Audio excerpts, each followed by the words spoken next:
Hey,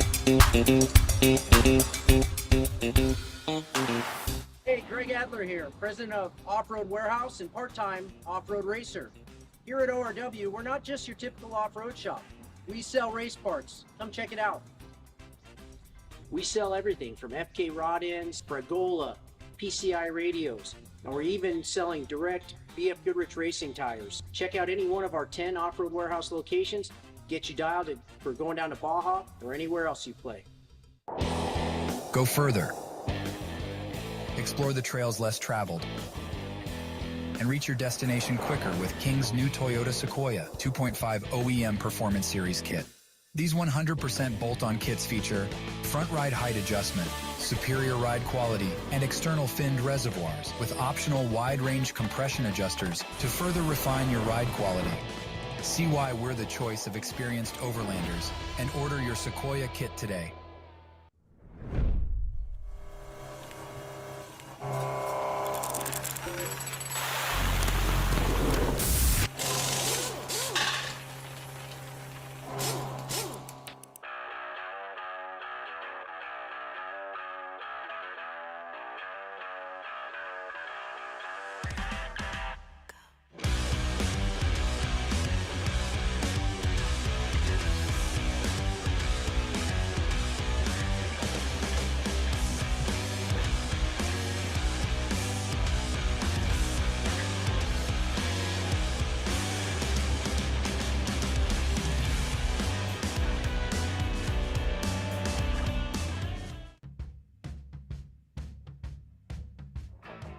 Sure, everything's made of something, but time and sweat is what puts it together. And it's that relentless application of effort against the clock that created everything around us. The BFGoodrich HD terrain tire is engineered to tackle the extreme situations heavy-duty trucks are met with head-on, because downtime can't exist when there's a job to do. Time isn't something to marvel at. It's something to be seized. It's a tool we put firmly in your hands. BFGoodrich, what are you building for?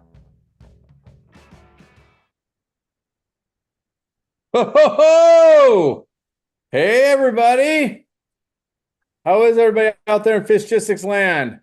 Oh, yeah. If I'm amped, if I sound amped, it's just good. You just got back from Baja. How can you not be amped, right? Exactly. We just had 6 days of full magic on the Monster Energy Trail Missions presented by Can-Am. It was freaking awesome.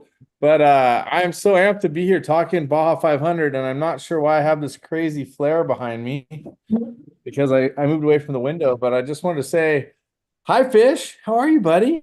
Good, good. I'm glad you made it back. I'm glad I did too. For anybody that doesn't know, my name is Cameron Steele. I am one of your hosts here at Fishgistics, and I also drive around in the number 16 Score trophy truck. And I'm stoked to be here to talk about the Baja 500. Welcome to the chaos. Of course, my partner in crime, Fish, who's always looking peppy and ready.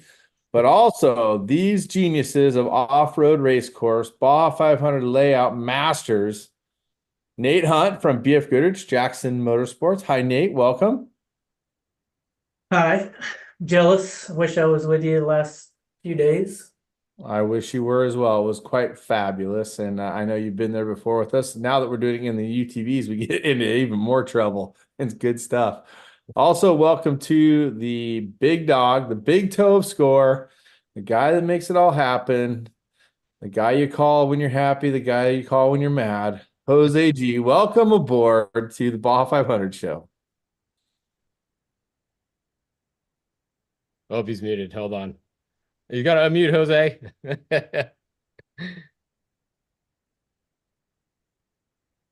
Okay, Go. we're all good There you now. go. All good. Thank you, senores. Super happy to be here with you guys. We're looking forward to it. What a great history our sport has. Baja 500 is right there in the middle of it. So many epic years of traveling the Baja Peninsula. And I'm excited to know that we'll be doing it again in just a couple short weeks. In fact, pre-running is already open, if I'm not mistaken. And it's quite possible people are down there doing some roosting now. If you are, be careful and watch for locals. And remember, drive with respect, because that's what you should do. Racing is for race day. Pre-running is for pre-funning. Ooh, I like it. that was Pre-funning. clever. And Clever. just a quick shout out to Mike Emerson from VP Fuels. I saw he figured out a way to slide his UTV into a rain rut and get stuck. So that was fantastic. Wow, double Wow. highlight banger for Mike Emerson at VP. Yeah. Well, of course, we all love VP. They are a huge part of SCORE, big part of Fishgistics, and of course, a big part of my race team. We race on their fuels and lubricants, so we're stoked to have them involved with all of us here. But yeah, if you're going to take a shot at Mike Emerson, that's good fun time. Hopefully, you don't get a chance to take a shot at me anytime soon. I can't even take a shot at him because I just hit a tree last week or whatever. So he's off the hook on my end.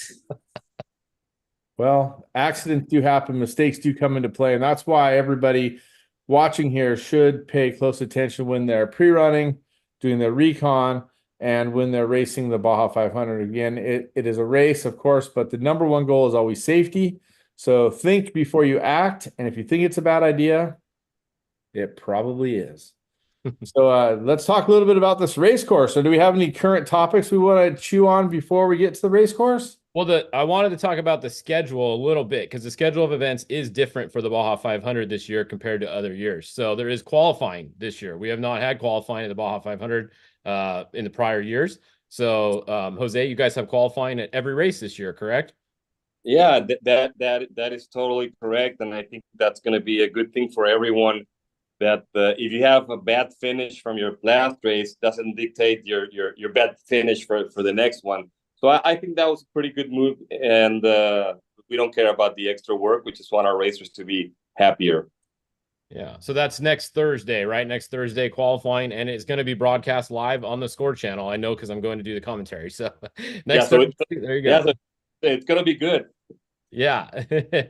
Did you make the course for 2-wheel drives or all-wheel drive? Here we go. Here we go. I can't believe we're already having this conversation.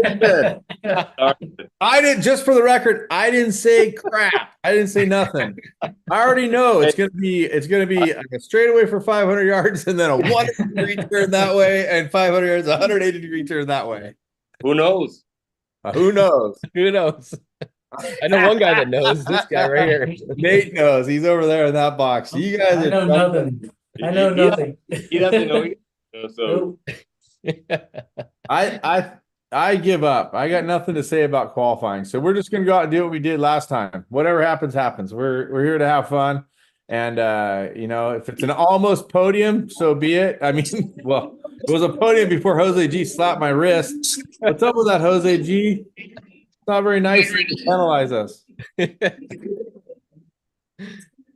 But anyway, I digress. It'll be a good time no matter what. The course looks in some cases fun, in some cases tough, and in definitely some cases warm. And I wanted to clarify, or at least mention this right away, that everybody that's going to the Baja 500, spectators, racers, chasers, pit crew, media, anybody, helicopter pilots, prepare for incredibly warm temperatures in the low desert. I said warm, I mean hot. I drove through there today. It wasn't crazy hot today. It was near 100 degrees.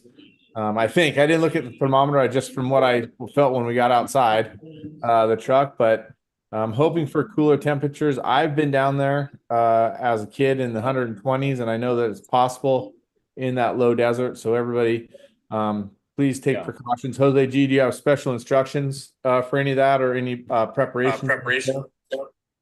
Well, good thing is that we're starting pretty earlier than we've done it before. I was out on the desert like a week ago, and it got to 106, and it was right about noon. So yeah, we have to be hydrated and prepare for probably high temperatures.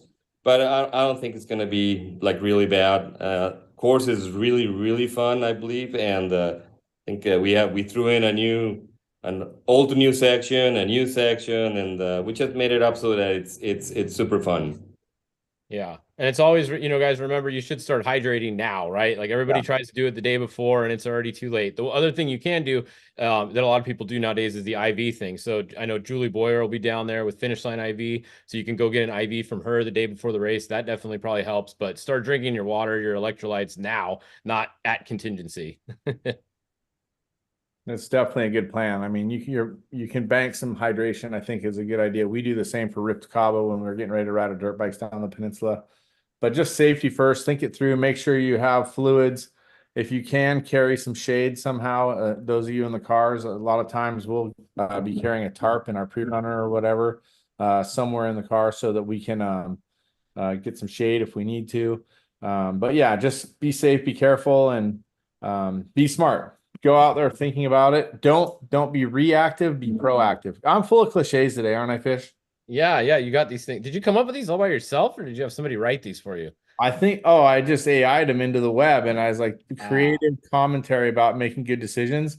And boom, there it was. But, I can only plagiarize so much. Yeah. And that is something that's a little different this race too. So the start times are moved up earlier than we're used to. So nobody show up late to the start. Make sure you know when the start is. The staging begins for the bikes and quads at 2 a.m. They're going to start at 2:30, ceremonial start. And then the staging for the four-wheel vehicles begins at 5:15, and they're going to start at 6:15, ceremonial start. Is that still correct, Jose? Yeah, that's still correct. And one thing that changed also is that we're not once you take off with the escorted and the ceremonial start, we're not going to do the official start where we always do it. We're going to keep going on the new highway and start them right where you turn left to go up the dirt.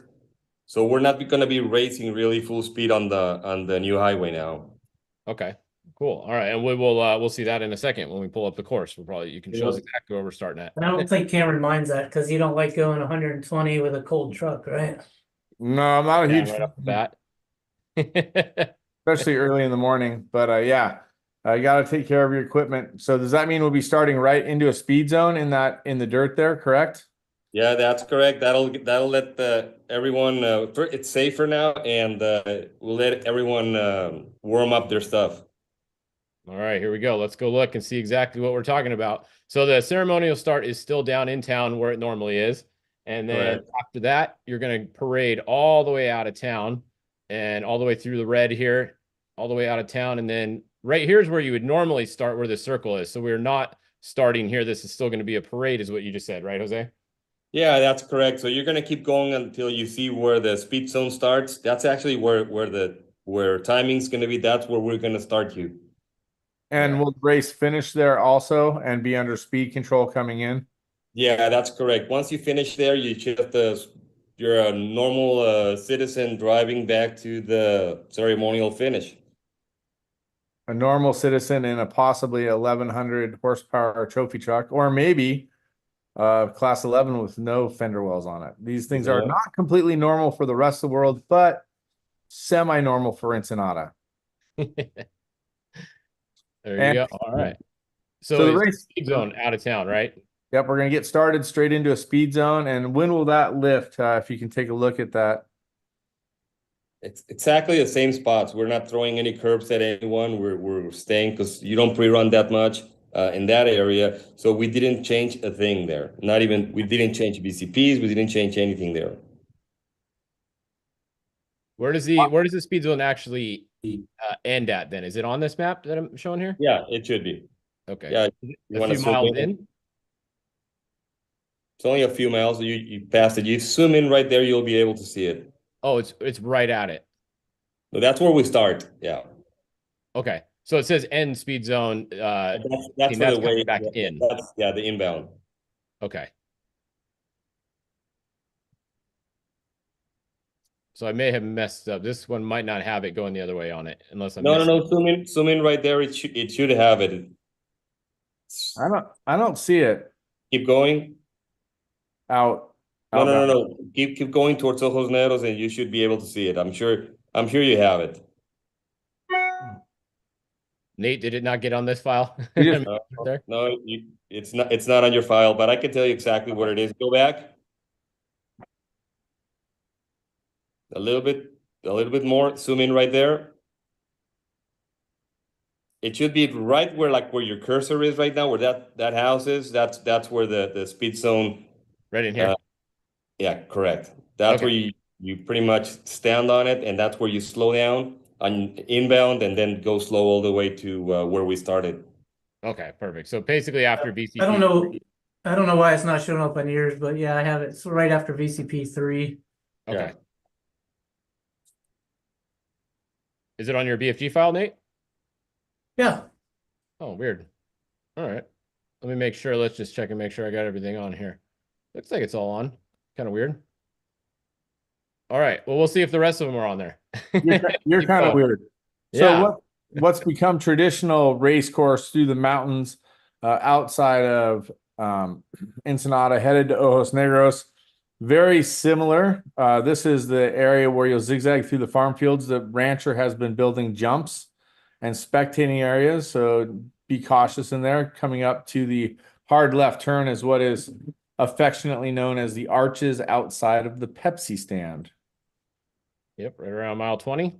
And then there are a few turns that come up and they become tighter, decreasing radius later on. So heads up on that one. I actually gave someone a hard time about going off on one of them, and I ended up going off on it about 5 years later. So karma. But yeah, this is all racing through the hills outside of Ensenada on the way to Ojos. This looks like we're staying in more of the traditional route. Trying to see what I'm looking at there. So we still cut through off the main road and into the back hills. Then we come back through the back side of the ranchos around some of the fence lines. And that brings us back to the big Ojos Negros road where speed zone starts and takes us all the way through town. There's 37 on that one. For those of you not familiar, Ojos Negros, big farming community. The one-time said ore extraction facility to the north of town is a famous landmark, so to speak. Doesn't have much to see there, but this whole area was known heavily for its mining in the late 1800s. Sorry, I digress into history. And then the speed zone continues past what's known as the Ojos Jump. Make the left, and the speed zone will end. So that is all controlled speed zone. Heads up for spectators as you get to hauling the mail. Hauling the mail down the straightaway here, but this is again fast, straight, and slippery. We had an accident here last year's 500. My race partner did. So accidents can happen even when you expect when you know something could happen. So just be careful. And that's where you are supposed to start your pre-run, is actually right in there, right? There's no pre-running allowed either direction before this part right here. Yeah, that's correct. And you can see that we're making it even safer now.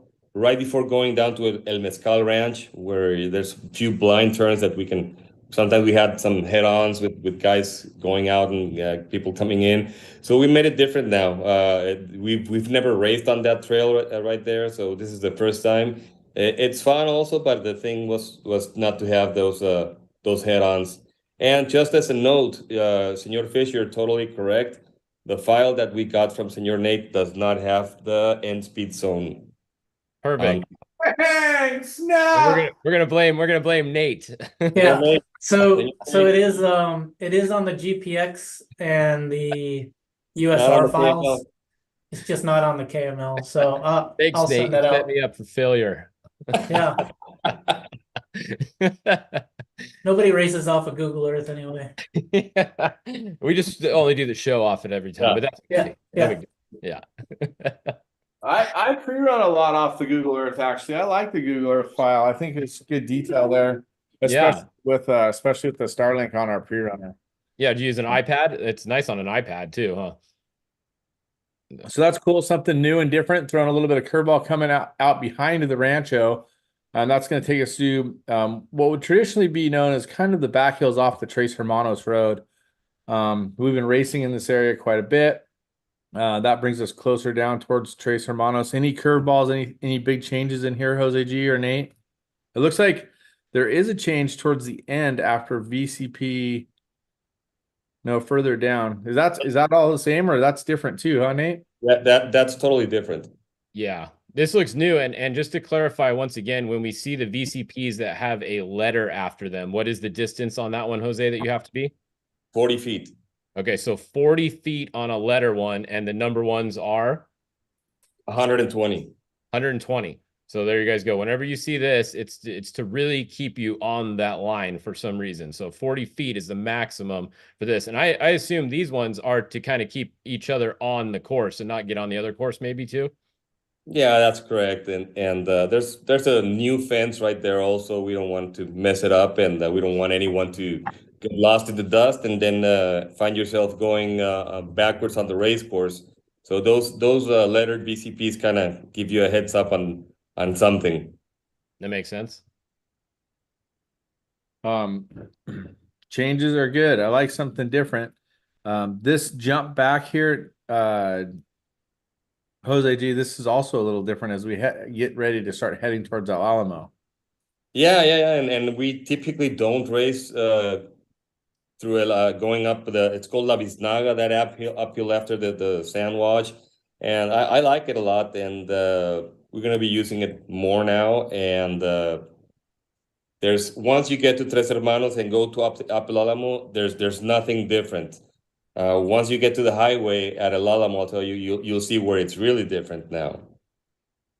Yeah. So basically, if we zoom out a little bit, people can see normally when you come across here, you're cutting back over a lot sooner north of here, right? Instead of going south. And then you go out to kilometer 77. This is going more south past there, correct? Yeah, that's correct. Yeah, we'll race through once upon a time was pretty loose. That sand wash is a little bit more taunt nowadays from the last time I was in there. It's been a little bit. But hopefully that all holds up as we head up the mountains. It's a pretty good climb in there.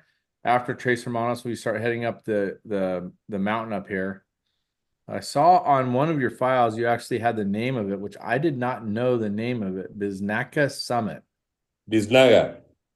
Well, thank you for correcting my Espanol because I'm not very good at it. But it looks like it's 4,000 feet high according to Google right here. Yeah, it's a pretty good climb.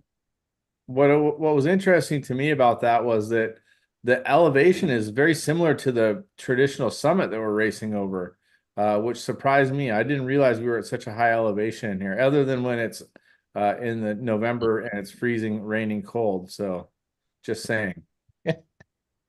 Oh, you want him to come back this way? Is that what you said? Hey, I'm good. I'm all good. VCP 41, that's out in the mountains. We're headed down towards the highway and on the big, what I would consider mostly a fast road just outside El Alamo. Now, there's not much in El Alamo, and we do skirt the outside of it, but still beware. There are still people and still things functioning out there. So this Pueblo deserves your respect. So take it easy. You're going around the outside of town. Are you laughing at me, Jose G? No. I just remembered something. Like if you're pre-running and you see a backpack, don't take it. Leave it there, okay?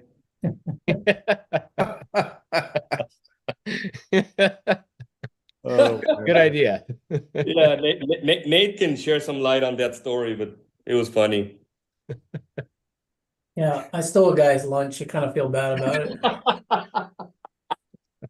Wow. Hey, look at this random backpack. I'm going to pick it up. Said no one ever that spent 40 years racing around the race course. What a rookie. I thought it would have a bag full of money in it, but oh boy. Yeah. True story. A buddy of mine left his backpack with $5,000 in it sitting on the wall at San Javier about a year and a half ago, and went back up there 8 hours later. It was still sitting on the wall at San Javier. Yeah, that's because Nate and I didn't drive through there, but we were taking it. This gets us onto the access road to El Alamo. I would caution you, it looks nice and straight, but there is one big bend in it, some cattle guards, and a little surprise along the way or two. So caution as you head to the highway. And we'll cross, I believe this is at case 79 or in that vicinity. Is that right? Well, we do have the BFG file here, which is pretty cool. So it says K86. Oh, So sorry, my bad. correct on My that. bad. 86. So it's a Thank speed zone, obviously, just to go across the road, basically, right? You Right. just don't want people flying full speed over the Yeah. road. And that takes us out to Jose's wild ride through the back hills of K80 Independencia, K77 near some ranchos, and it is a heck of a zigzagging fun course. There's a little bit of everything in there. Sneak up on you, little turns and dips with trees on the outside, washes, some whoops, and oh yeah, this is a good fun section out here. And Yeah, if you're doing if you're doing the sportsman class, you won't do that section. That's what this green line is. That's why I paused here real quick. So sportsman shortcut is going to go straight and skip that loop that you just talked about. Yeah, and actually after that, after the Sportman shortcut, most of that it's all new, never been raced on before. Going north here. Yeah. Okay. So this is all different, more fun, Jose fun. Oh yeah. I'm sure you've been on it on a motorcycle, but we've never raced on it. How cool is that? Some new fresh race course. Really, really cool. Yeah. And just to clarify for you guys looking that are watching, the blue lines on this file are access roads. This is the BFG chase file that we're looking at here that BFG racers get, and the blue lines are access roads. So that is not the race course. The race course is the red line that we're following today, and then the green is the sportsman shortcut. Lots of colorblind friendly colors here, right, Nate? Red, green, and the blue. Yeah, don't get me started on your colorblind followers. So there we go. The red is where Cameron's talking about there, and this is new up here. All new. All new. So Good. vegetation everywhere. Yeah. So Once you get to that point where the cursor is, that's you get back on things we've raced before. and you guys, rugged, small, tight turn areas, some open areas. Careful for the cross grain. You're going to find that there's some arroyos, mini arroyos running across the race course in a few different places. So make sure you pre-run well, mark it well, and know what you're doing. If you're not out there pre-running, just proceed with caution without going too quick. This brings us back into, is this the around the mountain? I can't see from the view you have here. Oh, sorry. Yeah, I wanted to go out, but this is a similar used route around the mountain that we've done. Yeah. It's kind of a cool little zone. It just throws a couple different looks at you all in this small area. So I think it's going to be interesting for people to get to see it. Then we're going to run down one of our whoa, what is this here? Got some adventure for us.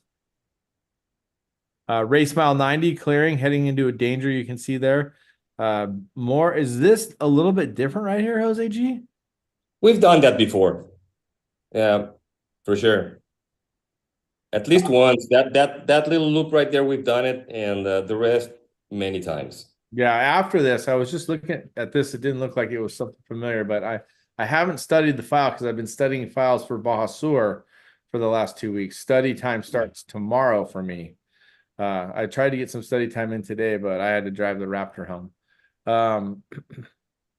I think the message here is that there's a lot of added busy miles, meaning that you're not gaining a ton of distance. But what I also think this means is we're running around a lot of different small elevation changes in the arroyos, like I talked about. Just be wary of different looks the course is going to give you, different off-camber sections, and the excitement of racing Baja will be true and alive in all of these fun little zones. There's definitely some elevation too, because this Alamo summit that it says here, this is 4,200 feet also. So there is some elevation on this course.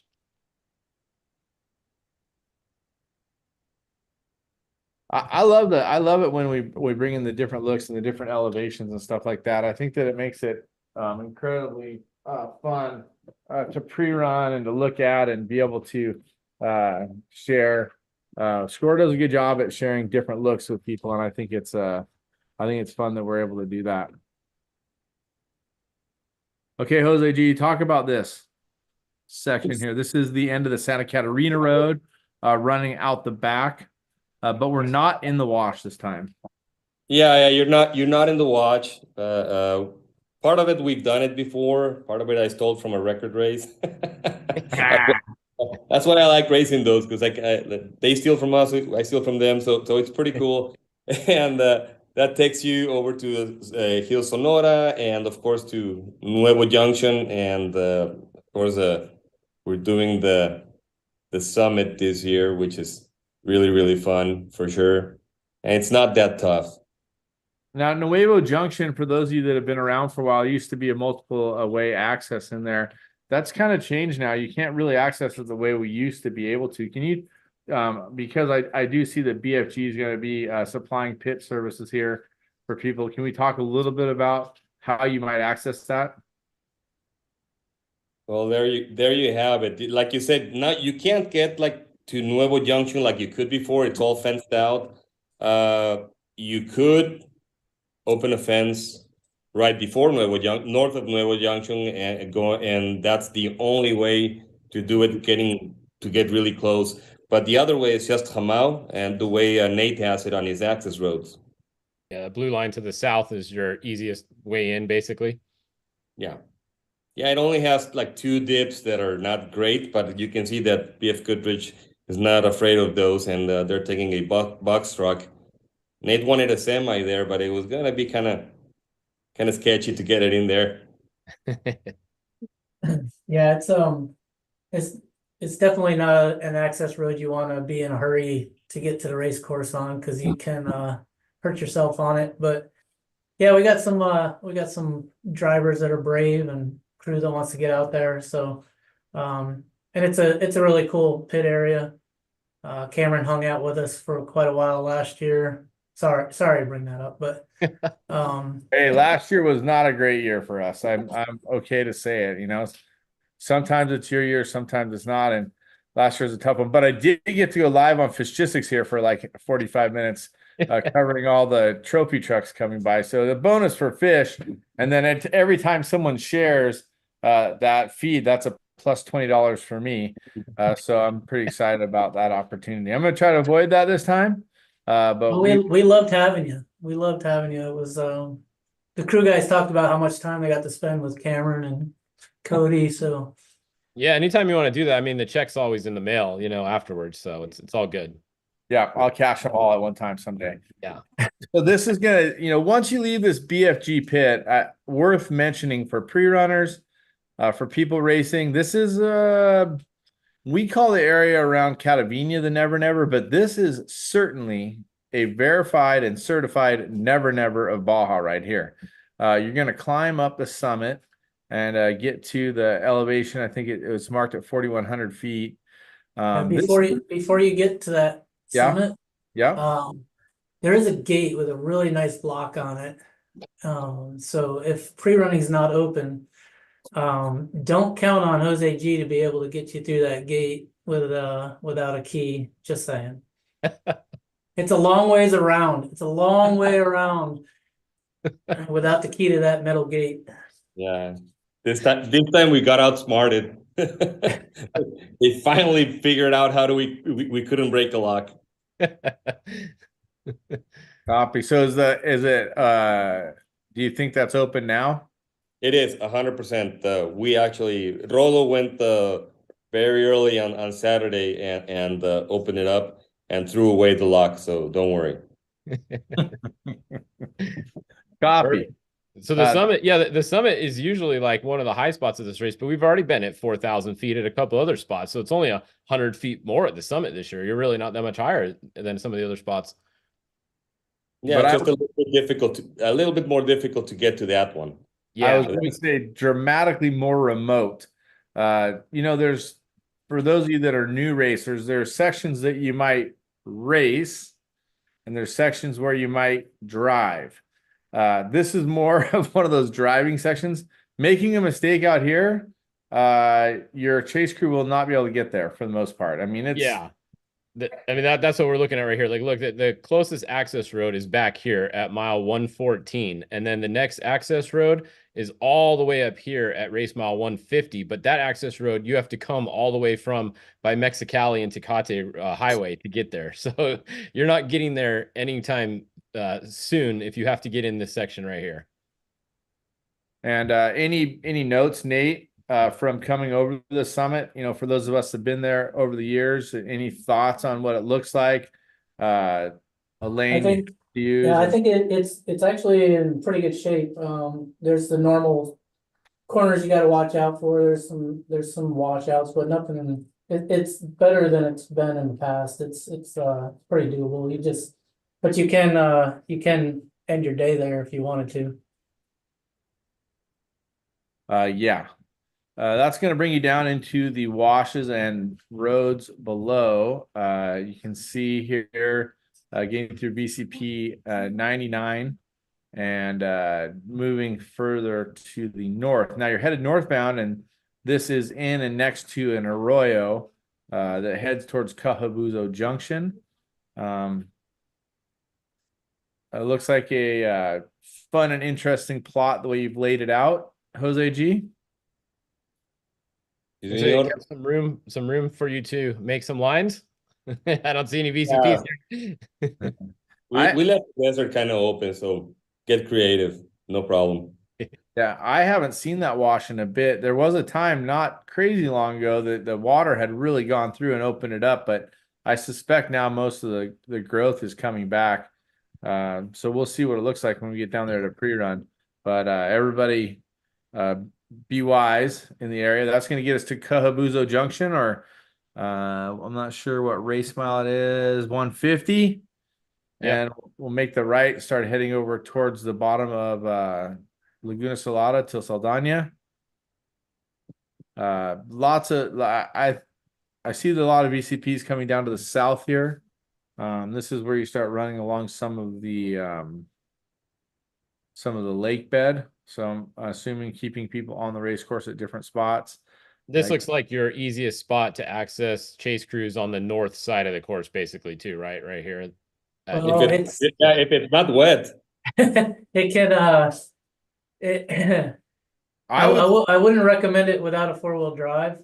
I would say out of all the places I travel in Baja, this is one of the trickier roads right here, on the top part of this lake bed, because the moisture seems to sit right here. This canal, I don't know what year they made it, but they tried to get the water to kind of go in this area, but it still seems like there's a lot of water table right there. Like this might be the low point of the lake bed. So it does look like the easiest to access, but until you've seen it and know that it's dry and trackable, maybe you can check back in at Fishgistics for that update or with Score. But I have not seen that road in quite a while. And I actually, frankly, had my guys ignore that road for the San Felipe 250 because I just know sometimes it can be a little bit more of a challenge.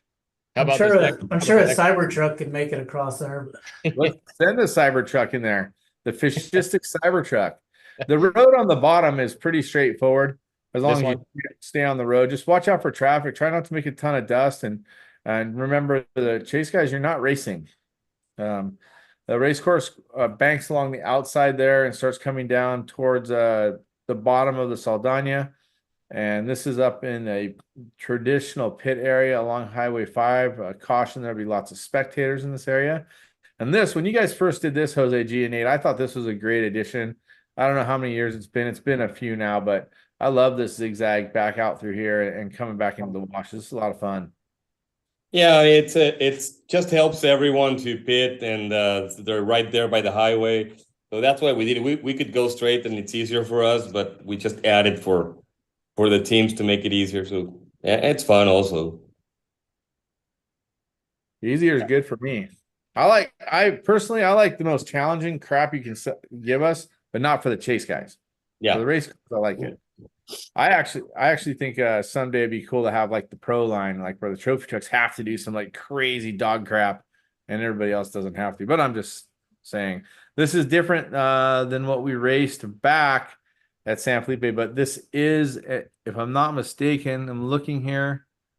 Are we in the same course going southbound? Yeah. Yeah, same San Felipe course going southbound. Yeah, different direction, but yeah, that's the same course. Right. Sorry, yes, just different direction. That's going to bring us down. These are some of the most beautiful canyons, I think, in northern Baja right here that we race through. The copper colors of the dirt and the rock changes. You can even see it here on the Google Earth. how one side's dark, one side's lighter. I think there's a lot of great geographical features. Is that what I'm looking for? Geology style features. But those different colors, look at all those different colors that come together. Racing through, that's going to bring us to something that we haven't seen in a bit. Of course, it goes across that yummy yellow stuff right there, which Yeah, this is different. Normally, we'd be coming out down here towards Rigo, right? Yep. And now we're going to turn right and go through this wash. I don't know the name of this wash. We used it at San Felipe a few years back. It was definitely kind of an interesting change up. We used it the only time we've raced on it was back in San Felipe 2013. And it's called, that wash is called El Arrajal. One more time. Arrajal. I'm not even going to try. Yeah, say that one, Cameron. Try it. Come on. Arrajal. You can do your R's. If memory serves, there's a couple ill-placed rocks on the outside of turns where it tightens up. But that's just from memory. It changed. It's not like it was in 2013. It's all flat, wide. It's really great. I loved it. Nate just saw it, and it's a fun watch now. Not like it was the first time where it was a bunch of rocks, and it totally changed. That's how Baja does it. 11 years later, it's different. No surprise. But we'll race back to the highway here. I did miscalculate fuel there one time in 13, and I ran out of gas right back there about would be on this course race about 243. But yeah, we'll cross the highway 3. Speed zone once again going across the highway. Yeah, check 1 actually. Check 1. And I'll just say that whole section before you get to that check 1 was really fun. So if anybody wants to go have some fun, go do it like now, because I'm sure by the time Cam gets there, that'll be a straight line from that last VCP to the checkpoint. I'm kind of guessing there might be a little bit of work done in there. That's going to take us across the highway. You can see the Valle de Sol Road access on the side there. This puts us into, we're into the traditional wash that we haven't raced in for a little bit. Is that correct? Yeah, San Mateos wash. Yep. Yep. Across the highway, speed zone again. And then this is one of those traditional score race courses coming up the wash towards San Matias, little township. Just be careful. Just be careful through there, Cam. There are some washouts there. There's you may have a line that you've used in the past that may not work anymore. So just be careful. Yeah, I think that maybe it was Fish that highlighted that a couple races ago, that one of those old lines ends up at a sheer cliff. Yeah. And Nora just ran through there going the opposite direction too. So they did just run through there. Yeah, it just, if you go straight, it's kind of dangerous. It's just a cliff, but you slow down, and the way to go down is just a little bit to the left. That's going to bring us up to the BFG pit up near San Matias, running alongside the highway. Then we will get on the highway. 60 miles an hour here on the highway, which will take us to the traditional turnoff at the Mike's Road Junction. Score auctioned off the last Mike's sign for charity at the San Felipe 250. I don't know how much that brought, but there's a new sign there, probably already covered with stickers. Just to clarify, in the corner right here, Jose, if you're behind someone coming down the highway here and you want to turn a little early, where does the speed zone actually end at? Because you're not allowed to pass in a speed zone, correct? You can pass in a speed zone, but you cannot do it 100 feet before it. Before the end? Yeah. Okay. So basically, you can't probably pass in this corner right here. No, you can't make it. Okay. Just wanted to clarify. Then we go up. If you're going the other direction, you can, but not this direction. Oh, we digress. Up the Mike's Road, traditional type routing. Let's see, take a look. Yep, watch for the cattle guards. There's a couple newer cattle guards that aren't really being used.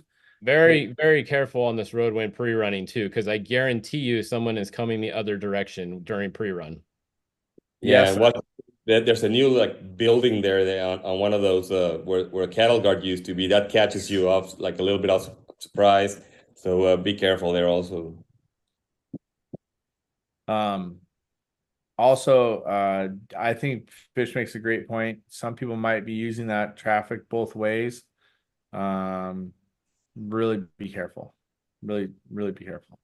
It's going to take you up. There is a sneaky waypoint there where you have to go around. It's not. I don't see it there. These are zigzagging up the hill, getting you off the main road. A little further up, I believe there was the one that a bunch of people missed right here. No, I see it. It looks good. And yeah, keep tracking towards Mike's. Keep on going. We didn't do the one you're saying, Cameron. We didn't do one, so that don't worry about that one. Actually, Fish asked me a little bit earlier before. It used to be right there, but we're gonna have the file out no later than Friday with all the illegal lines and things like that. So people are gonna have time to see it. Perfect. Yeah, he's talking about the automatic DQ lines, basically. Pick one of those lines, you are DQ'd.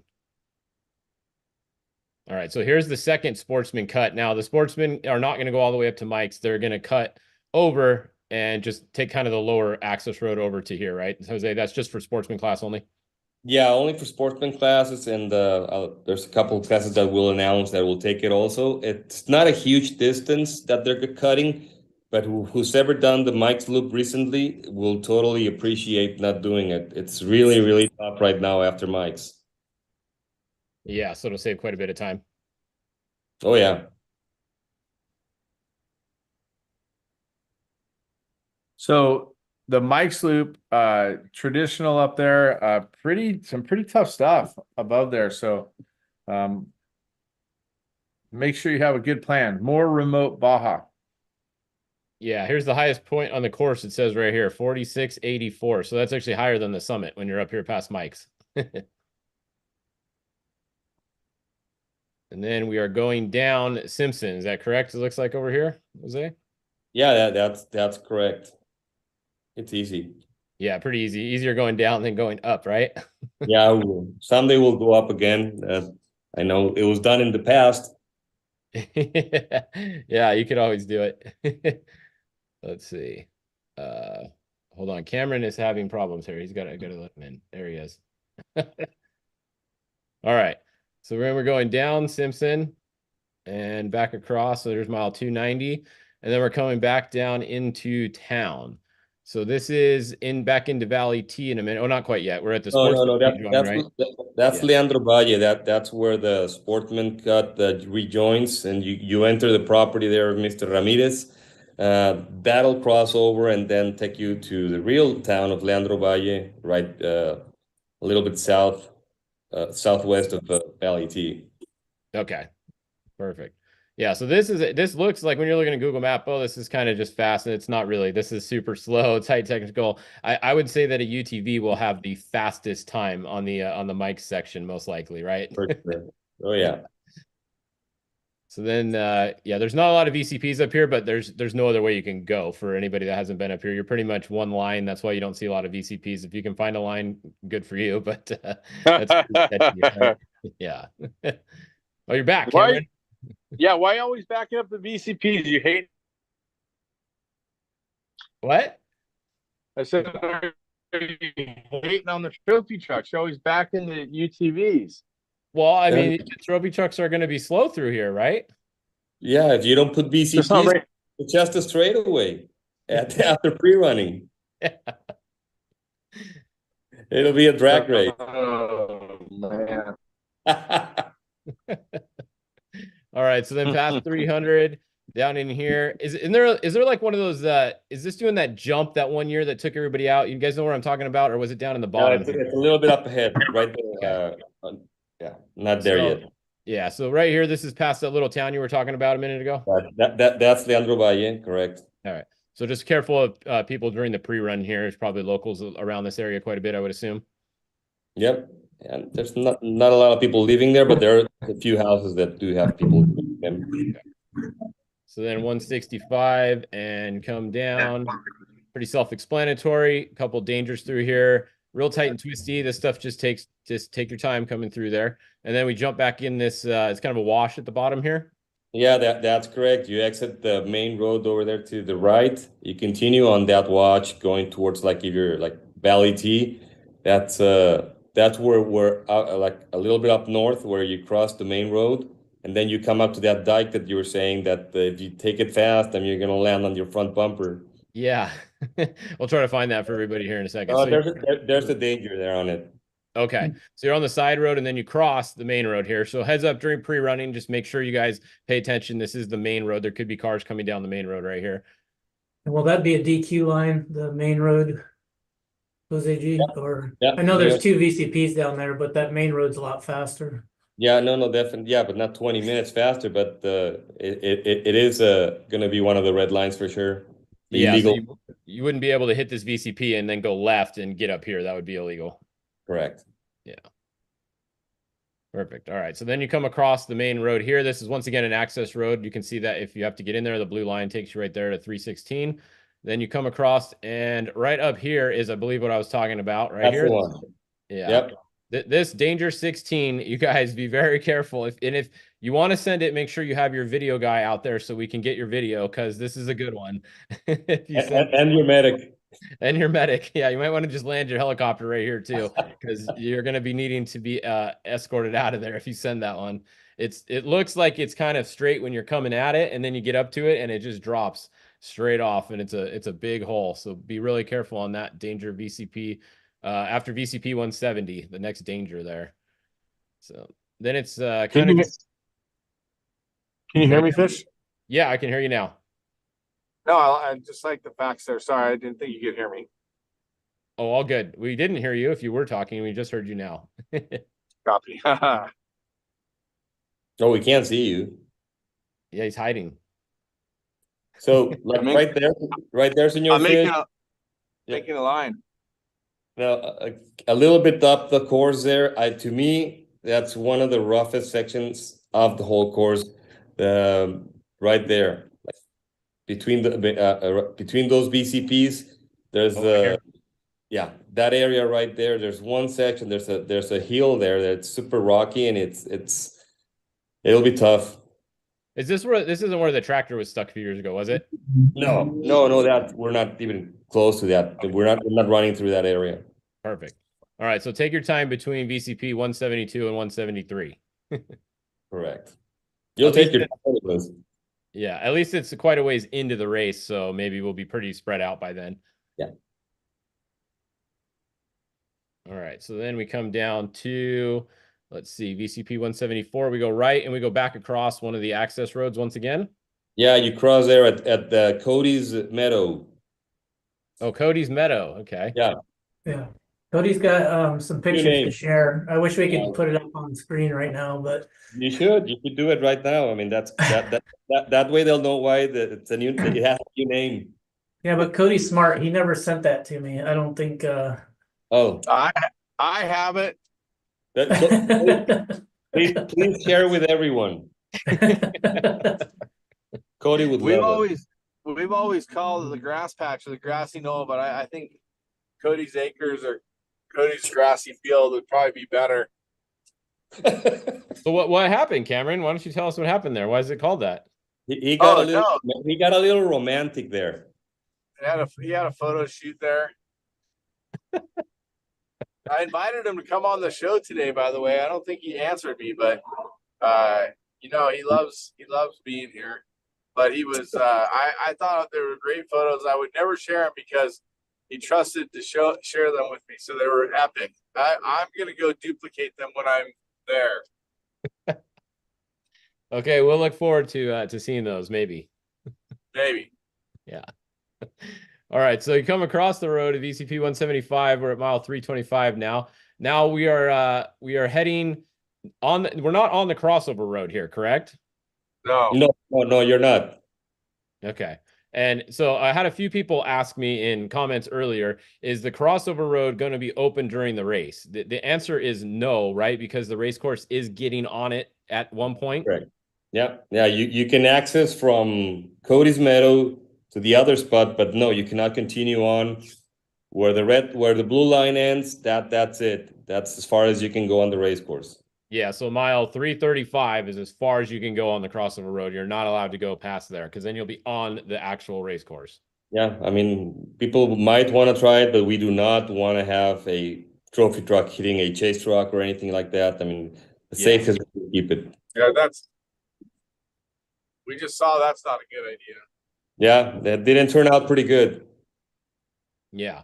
So please do not send your chase crew on the crossover road. Obviously, if it's at the end of the day and you have to go recover a vehicle or something, you got to do what you got to do. But during the middle of the race, not a good idea to go out there on the crossover road past mile 335. Yeah, and as always, pre-running, especially on this road, it's live traffic all the time, people out there. So go swinging. It's really easy to get going fast on that road, but you never know. Yeah. Well, I think the important message here for everybody is that the locals don't build roads to nowhere, and there's a reason for this road to be there. And for people that think it's just a race course or it's just in the middle of nowhere, you're really not in the middle of nowhere. You're right in the middle of tons of ranches and places where people live. So drive and race accordingly or pre-run accordingly, because there will be local traffic on that road in both directions likely. Yeah, very good point. So then you're on the traditional crossover road after that, basically. And I think it's this corner right here. You really got to be careful on this corner, because when you're coming right here, it looks like you go straight because you can see this right here, and we can ask Andy about that one. Make sure you guys make this hard right here. It's not a good spot to end up down here.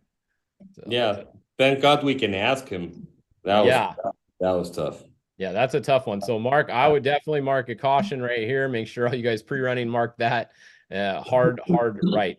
So then coming across. So gnarly, that spot right there. If you made a mistake like that, just unbelievable. Yeah. Testimony to how incredibly well built the race cars are to have them be able to walk away from that. Definitely. And all the safety equipment nowadays has come so far. It's it's huge.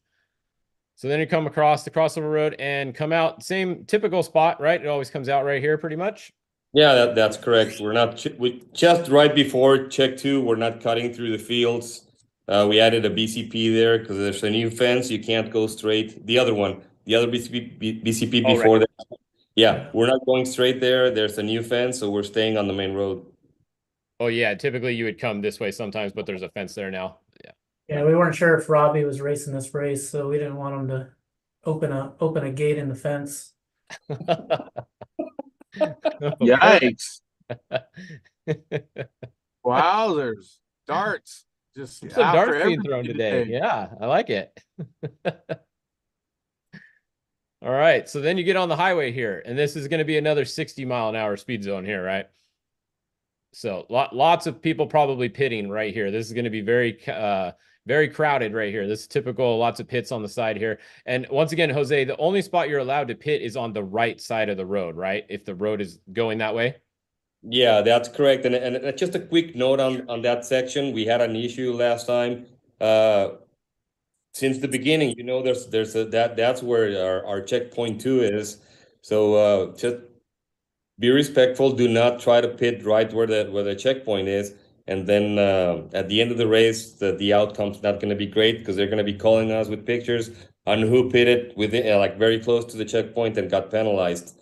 So there's plenty of space. Do not pit right there where our checkpoint is. All right, there you go. Don't pit at the checkpoint. There's lots of room up here once you come to. This whole thing's usually open and everything. So there's a lot of room to pit along here. And once again, there's another spot up here. A lot of room along the highway to be able to pit on the side. Yeah. All right, so then going up the highway for a while. I think that's the longest speed zone we have is that one right there, right? And it's not even very long. Yeah, correct. Then you're going to go left up here. And this is going to be a 37. It goes and drop into a 37. Worth noting that right there when you drive by, that is the Rancho Santa Marta orphanage that many of the racers support. So if you have an opportunity to donate feel free to go to ranchosantamarta.org and get involved. They also have a list of things they may need. They have kids that are there permanently and kids that are bussed in each day for school. Just thought I'd throw that out there because they are kind enough to let us race on the outside of their fence there. Perfect. Which building is it, Cameron? Is it this one right in here? South. South? On the south side of the just south, that big ranch right there. Oh, right Yeah. here. That Here we go. whole facility, that's a school, and like I said, they have, I believe, 41 orphans that are living there that have disabilities, and then they bring in about 240 kids a day for school there.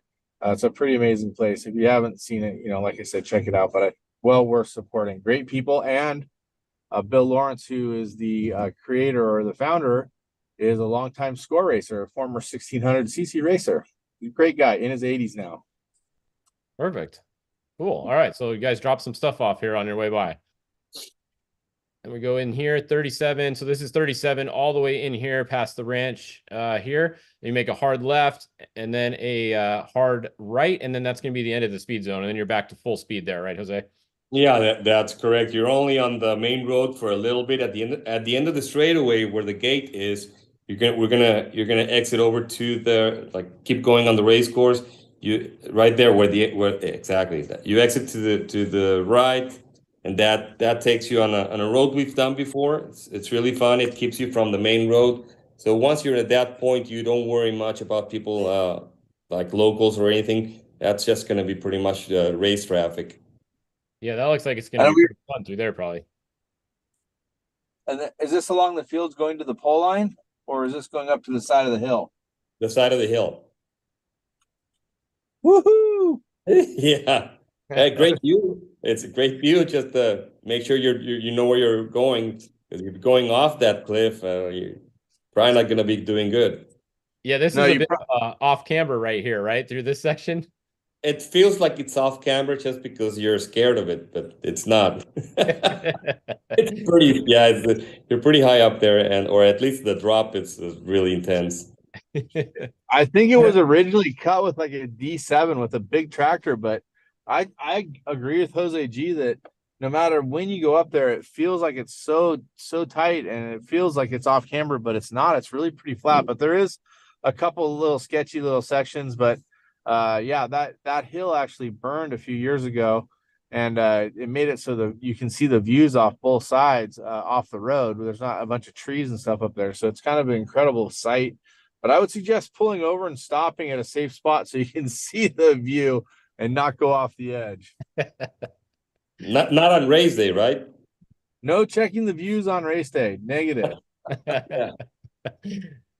All right, so then you come down the mountain here, and you're going to drop back into the wash that's been ran a lot of times, and there's quite a few VCPs to get you into the wash, basically here, right? Yeah, correct. Yeah, just don't get on the highway. Yeah, no highway. That's going to be an illegal line, I would assume. 100%. Yeah, no highway through here. Stay in the wash, even though there's no VCP right here. You cannot jump up on the highway. So then you come all the way through the wash. This is going to be very crowded. Can I say something that it's just ridiculous that there could actually be people out there that would get on the highway where in a section that's not specifically said to be on it. I mean, I think that it should be clear in all of SCORE that if you get on the highway and it's not you're not supposed to be, you're disqualified. I think that should just go without saying. Well, we have to say it. I like you said, it's common sense, and we do say it at every driver's meeting, but people tend to forget it or say they didn't go to the driver's meeting or anything like that. But they have their arguments. That's why we're posting those that file with the illegal lines, and then it's up to them. Perfect. So then when you get into town down here, it goes to you're gonna make the hard right here at VCP at 194, and then you're gonna do a 37-mile-an-hour zone all the way through town. It's just too many people and too much local traffic in there to race through there anymore, huh? Yeah, just through town all the way past just past Coyote Cal's, great spot there, and that's when you pick it up again. There's BFG Pit 3 going to be right there at that spot, Nate. That's pretty big spot there on the right. Yeah, we've never pitted there before, so there's enough room there, and I think it's a pretty neat area. We Um, call it the Dust Bowl right there. It has a tendency to have this crazy red dirt right there, and just makes this wild, like impossible to see through dust. Hey, I wanted to comment also. Before that, we can talk more about the BFG pit, but there's a left turn onto the highway in the 37 zone. I think we've talked about this in the past, but anybody that's here listening, this right here, this left turn is super dangerous. See how there's cars at the intersection right there? There's an 8-foot tall block wall on the left side. You cannot see the road, and there's a telephone pole on the right side. You got to really take a close look and stop before you pull out on this road, because someone going 25 miles an hour coming across there could definitely hit you. You got to make sure you're paying attention there when you're pre-running. Yeah, good point. Google Earth nailed it on the photo to have a car right there. Yeah, they have the car literally right there on the corner. Yeah. So be careful Crazy. with that left. And then the BFG pit, I don't think there's going to be a better view for a BFG pit ever than that one Yeah. right there along the cliffs.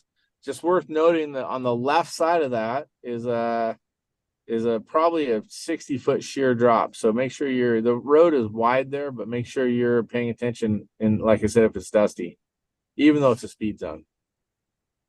Yep. And then all the way through town, like you said, 37, come up here, and then right up here after you make the left, come back towards the beach, then the speed zone ends right up here. And once again, you're on the cliffs all the way through here after this. So just be careful for a little bit right here. Yeah, there will be a lot of people camping and watching the race in here. So just really be careful. I mean, if you're the first car or the last car, you could still have a general public interacting with you there and interfacing. So it's definitely it's definitely a pretty gnarly little zone. There's a lot of fast parts to that road, but you want to make sure that you're paying close attention to what you're doing and who's around you. Now, these VCPs on this corner, how come these ones are numbered, Jose, or lettered? Is there a specific reason for those two? Yeah, the main road on the right, we want to keep you off a bit for sure.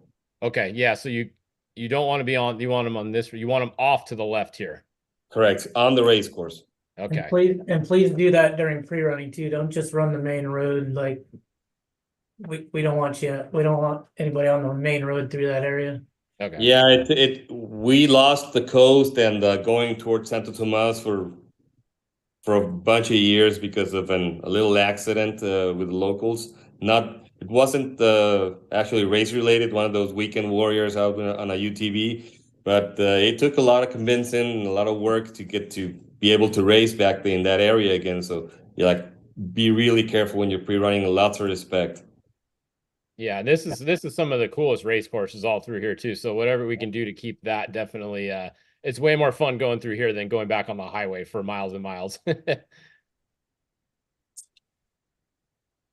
Yeah, through Punta Cabras and Rancho Tampica and then Calavera Beach. So do you think anybody actually goes left right here? No, we did. I mean, we do, but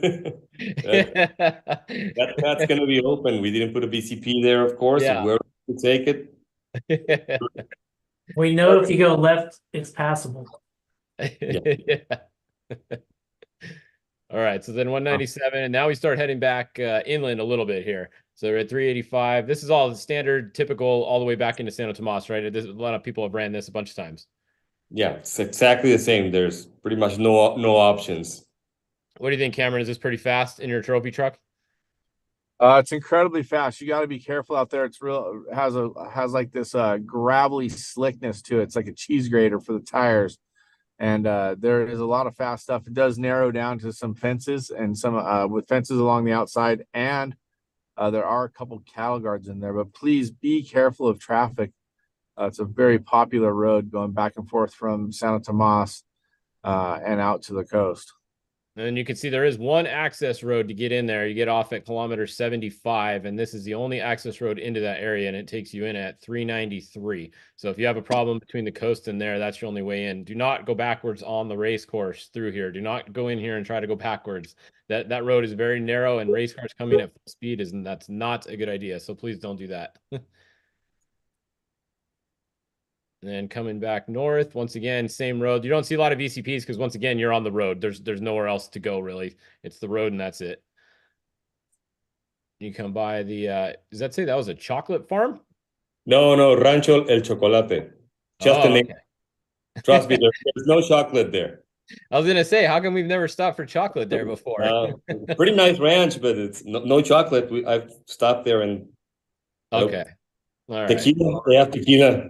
Tequila, yeah. All right. Then you come down the mountain and you're back into Santo Tomas. And speed zone, typical right here, 37 coming into town. Yep. All right. And hopefully there's no police waiting right here with guns out to pull you over and arrest you, like back in the day. Yeah, the Riviera truck, right? No. And I don't think that truck's going to be racing this one, so we don't have to worry about that. No. Yeah. All right. So then you're on the highway. This is 60 once again. So 37 to the highway, then 60 once you get there. Typical back up the highway here. And then you're going to drop back off up here at mile 409. This is a good spot to stop right here. Everybody likes this restaurant, right? A lot of people stop there for lunch. And you go right and end speed zone. Notice the speed zone does not end until you get through a little bit of the road leaving the highway, correct? Yeah, correct. And watch out for the lady with the ice chest. Okay. Lady with the ice chest. And the weeds, the flowers. That was so gnarly, the ice chest. That was me you guys are talking about. What happened? Well, thank God it was you, because if it wasn't you, who knows what would have happened. I came over the rise. We were running in the front pack of the race, and there was a lady on the race course walking up the race course towing like an ice chest. It was absolutely insane. I couldn't believe it. And then she looked at us like we were crazy. I was like, oh man, that was crazy. I think there's a photo of it somewhere. There's a video of it, yeah. Oh my God. It's terrible. All right. Expect the unexpected. For that end speed zone 11, I'm sure it'll be cleared out by, it's probably cleared out now, but the plants and everything were above the hood of the truck and the Raptor. It's pretty gnarly just kind of driving through there, but I'm sure you guys will blow it out before a race. All right. So then you go to the end of speed zone, go out of town, and then everybody's favorite section. I think this is the most favorite section, is going back up through European here and stuff. Everybody loves this section. Yeah. Yeah, I think they've requested it again. If you can run it next race too. Oh, well, we will. But just a quick note on that. Also, we're not sending bulldozers. We're not sending road graders. We're not going to pave it. It is rough. There's a bunch of rain ruts. It's off-road racing, and it's supposed to be tough. Perfect. We exaggerate a little bit on the tough part, but how you see it. If you need a lesson, watch the Rob Mack video of him with the iPad in one hand and waving with the other hand, driving up through the rain ruts. Yes. Yeah. All right. So like they said, watch all the rain ruts through here. This is the typical section. There's not really much to say here. Just you got to drive this section, right? You got to survive it. Yeah, just survive it. You think your race is almost done, you're at mile 420. Well, yeah, you're high if you think your race is over, almost done right here. So, so then you keep going up here. You got a couple dangers in here, real tight and technical. Is this all the same right here? Even this little right here, Jose? Yeah, it is. Yeah. Okay. All right. So all the same, come down here, do a little bit of a U-turn. You do have to hit this VCP. You can't just go across right here. I mean, you can, but what does it cost you? 10 minutes per VCP, right? 10 minutes. Plus, remember that wait until you see the file with the illegal lines. Those are always there. That might be an illegal line right there, most likely.